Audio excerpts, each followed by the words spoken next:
ವತಿಯಿಂದ ಇತ್ತೀಚೆಗೆ ವೈದ್ಯ ಸಾಹಿತಿ ಮತ್ತು ಸುಯೋಗ ಆಸ್ಪತ್ರೆ ಅಧ್ಯಕ್ಷರಾದ ಡಾಕ್ಟರ್ SP ಯೋಗಣ್ಣ ಅವರ ಮೇಲೆ ಒಂದು ವಿನಾಕಾರಣ ಯಾವುದೋ ಒಂದು ಕ್ಷುಲ್ಲಕ ಕಾರಣಕ್ಕಾಗಿ ಒಂದು ಹಲ್ಲೆಯ ಯತ್ನ ನಡೆಯಿತು. ಇದಕ್ಕೆ ನಮ್ಮ ಈ ಎಲ್ಲ ಸಂಘ ಸಂಸ್ಥೆಗಳ ಪರವಾಗಿ ನಾವು ಖಂಡಿಸ್ತಾ ಇದ್ದೇವೆ. ಅದಕ್ಕೆ ಸಂಬಂಧಪಟ್ಟಂಗೆ ಇವತ್ತು ಪತ್ರಿಕಾಗೋಷ್ಠಿಯನ್ನು ಕೂಡ ನಾವು ನಡೆಸಿದ್ದೇವೆ. ಅದರ ಬಗ್ಗೆ ಹೆಚ್ಚಿನ ವಿವರಗಳನ್ನು ನಮ್ಮ ಹಿರಿಯ ಸಮಾಜ ಸೇವಕರಾದ ಡಾಕ್ಟರ್ K. ರಘುರಾಮ್ ವಾಜಪೇಯಿ ಅವರು ಮತ್ತು ಸಂಸ್ಕೃತ ವಿದುಷಿ ಡಾಕ್ಟರ್ K. ಲೀಲಾ ಪ್ರಕಾಶ್ ಅವರು ಮತ್ತು ಶ್ರೀಯುತ M. ಚಂದ್ರಶೇಖರ್ ಅವರು, ತೇಜಸ್ ಲೋಕೇಶ್ ಗೌಡ ಅವರು ಎಲ್ಲರೂ ಕೂಡ ಮಾತಾಡ್ತಾರೆ. ಮಾನವ ಅನ್ನಿಸ್ಕೊಳ್ಬೇಕಾದ್ರೆ ಮಾಡಬೇಕಾದಂತಹ ಕಾರ್ಯಗಳಲ್ಲಿ ಪರೋಪಕಾರ ಇರ್ಬೋದು, ಜನರಿಗೆ ತೊಂದರೆಯಾದಾಗ ಅವರಿಗೆ ಮರಗುವಂತಹ ಗುಣ ಇರ್ಬೋದು, ಇನ್ನೊಬ್ಬನ ದುಃಖದಲ್ಲಿ ತಾನು ಸಹಯೋಗ ಕೊಡುವಂಥದ್ದಿರ್ಬೋದು. ಇದು ಮಾನವೀಯ ಲಕ್ಷಣಗಳು. ವೈದ್ಯನಾಗಿ ಮಾನವೀಯ ಲಕ್ಷಣಗಳನ್ನು ಹೊಂದಿದಂತಹ ವ್ಯಕ್ತಿಯಾಗಿದ್ದರು ನಮ್ಮ SP ಯೋಗಣ್ಣ ಅವರು ಬರೀ ಧನದಾಹದಿಂದ ಮಾಡಿರಲಿಲ್ಲ. ಅವರಿಗೆ ಜನರಿಗೆ ಒಳ್ಳೆಯದಾಗಲಿ ಅಂತ ಅನೇಕ ಲೋಕೋಪಕಾರಿ ಕಾರ್ಯಗಳನ್ನು ಮಾಡಿದ್ದಾರೆ. ಬಡವರಿಗೆ ಹಾಗೆ ಚಿಕಿತ್ಸೆ ನೀಡಿದ್ದಾರೆ.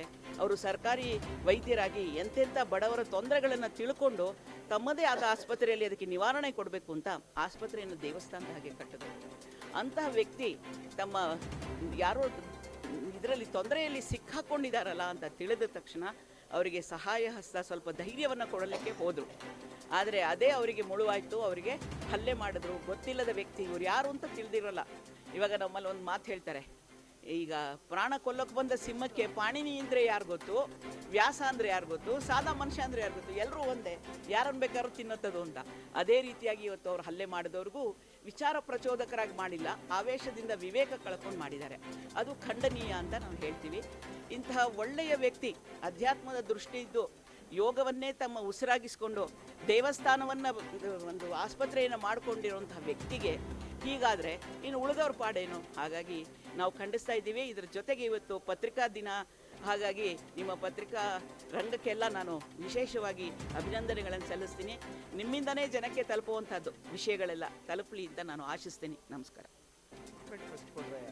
ಟ್ರೀಟ್ಮೆಂಟ್ ನೆಕ್ಸ್ಟ್ ಏನಿದ್ರು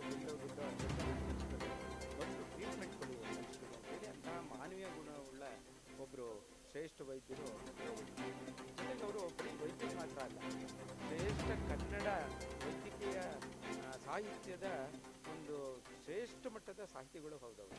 ಅವರು ಪ್ರಥಮ ವೈದ್ಯಕೀಯ ಕನ್ನಡ ಸಾಹಿತ್ಯದ ಅಧ್ಯಕ್ಷರು ಕೂಡ ಆಗಿದ್ದು ಆ ಕಾರಣಕ್ಕೆ. ನಂತರ ಅನೇಕ ಗ್ರಂಥಗಳು ಅಧ್ಯಾತ್ಮ ಹೋಲಿಸ್ಟಿಕ್ ಅಪ್ರೋಚ್ ಅಂತ ಏನು ಹೇಳ್ತೀವಿ, ಆಧ್ಯಾತ್ಮ ಜೊತೆಗೆ ಈಗಂತೂ ಒಂದು ದೊಡ್ಡ ಗ್ರಂಥ ಬರ್ತಾ ಇದೆ. ಅದು ಸಾಹಿತ್ಯ ವೈದ್ಯಕೀಯ ಕನ್ನಡ ಸಾಹಿತ್ಯದ ವಿಶ್ವಕೋಶ ಅಂತ ಹೇಳಿ ಅದು ಇನ್ನೇನು ಪ್ರಕಟವಾಗಲಿದೆ. ಅದು ಬಂದರೆ ನಿಜವಾಗ್ಲೂ ಎಲ್ಲರೂ ಕಣ್ಣು ತೆರೆಯಿಸುವಂತಹ ಗ್ರಂಥನೂ ಜ್ಞಾನಪ್ರಬೋಧವಾದ ಗ್ರಂಥನೂ ಬರೋದಿದೆ. ಅವರು ಯಾವತ್ತೂ ಹಣದ ವ್ಯಾಮೋಹಕ್ಕೆ ಹೋದವರೇ ಅಲ್ಲ.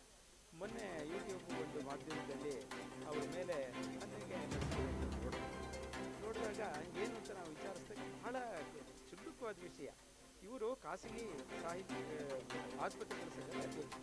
ಅಲ್ಲೊಂದು ನೈನಕುಮಾರ್ ಆಸ್ಪತ್ರೆ ಅಂತ ಹೇಳಿ ಅದು ಯಾವುದೋ ಒಂದು ಡೆತ್ ಆಗುತ್ತೆ. ಯಾವುದೋ ಹುಡುಗ ಪಾಪ ಈ ಅಪೆಂಡಿಸೈಟಿಸ್ ಒಳಗಡೆನೆ ಸ್ಫೋಟಗೊಂಡು ಅವನು ಕಾಲು ಹಾಕಿರ್ತಾನೆ.